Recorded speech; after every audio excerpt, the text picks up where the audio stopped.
The hallways of Jefferson Public High were never truly quiet.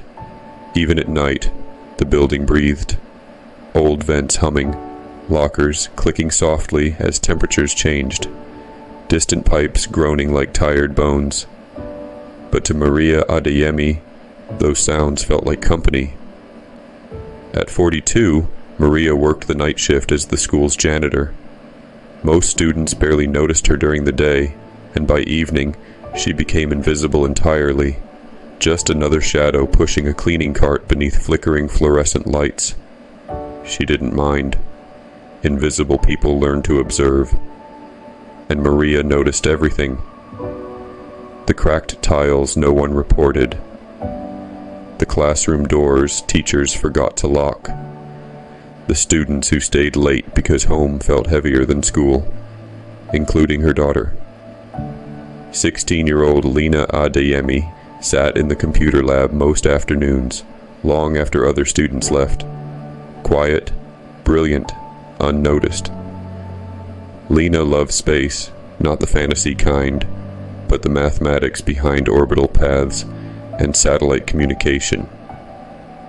She spent months building a simulation project for a national STEM competition sponsored by aerospace organizations. But Jefferson High wasn't known for producing scientists.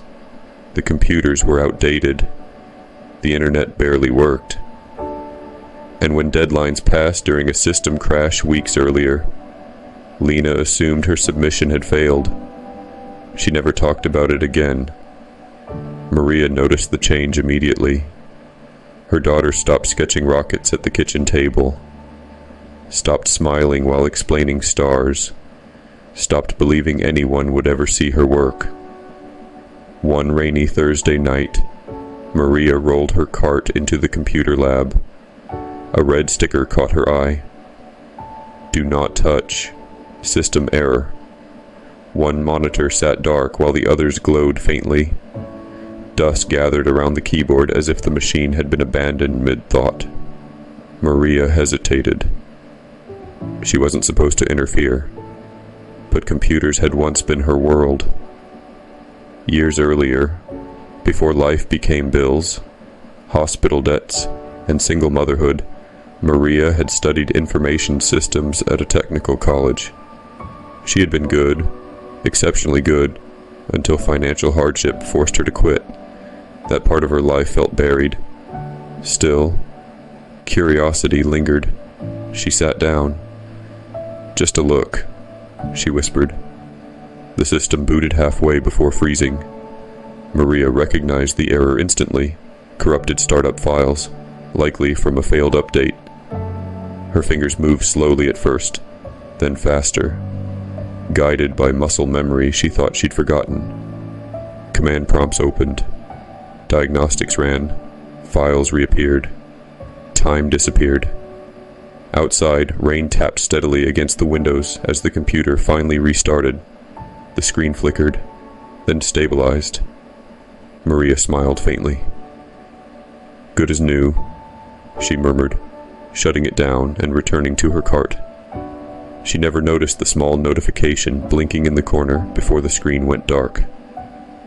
Submission restored. Upload pending. 2 days later, the principal stormed into the janitor's office.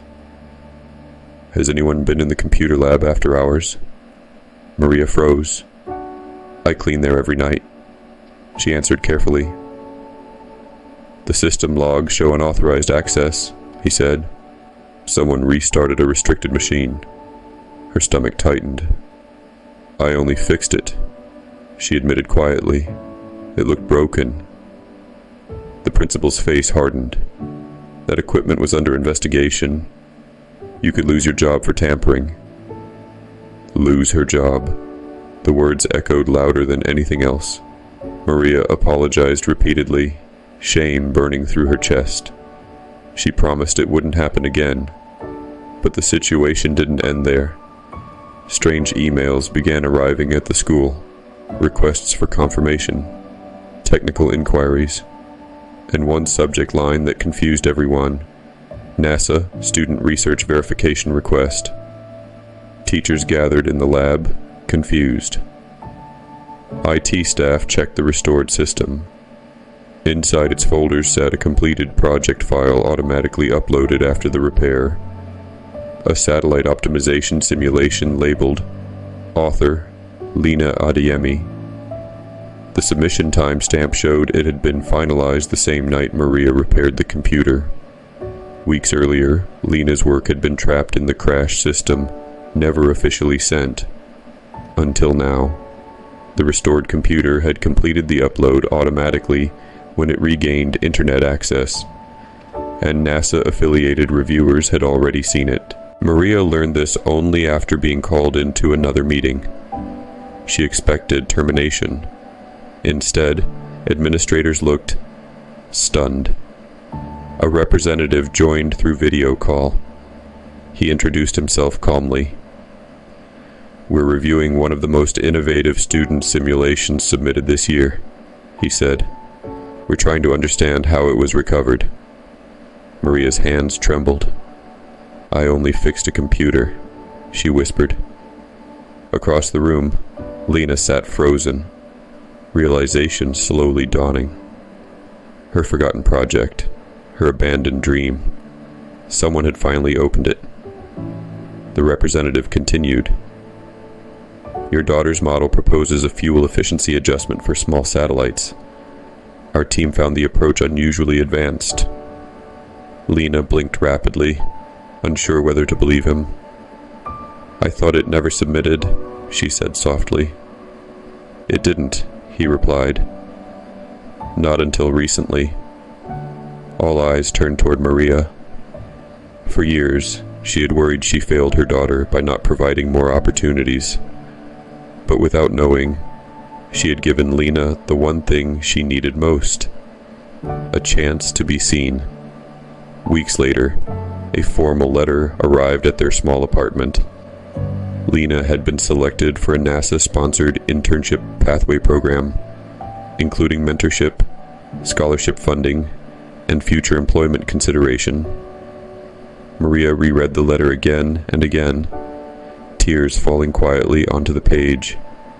Not because of NASA, but because Lena smiled the way she used to. Bright, certain, alive.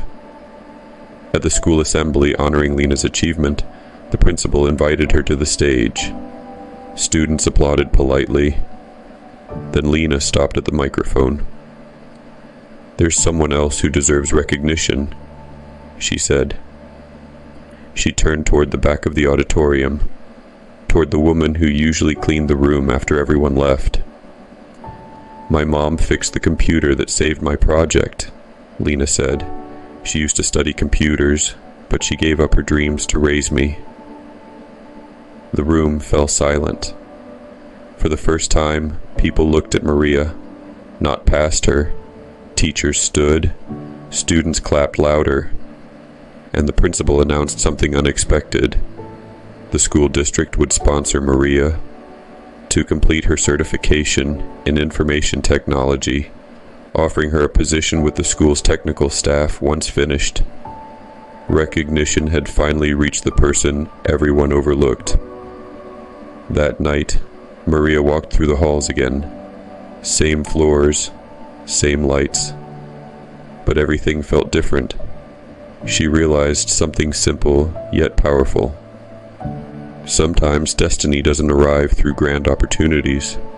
Sometimes it hides inside small acts of kindness, performed when no one is watching. And sometimes, fixing what the world has given up on is exactly what changes a life forever.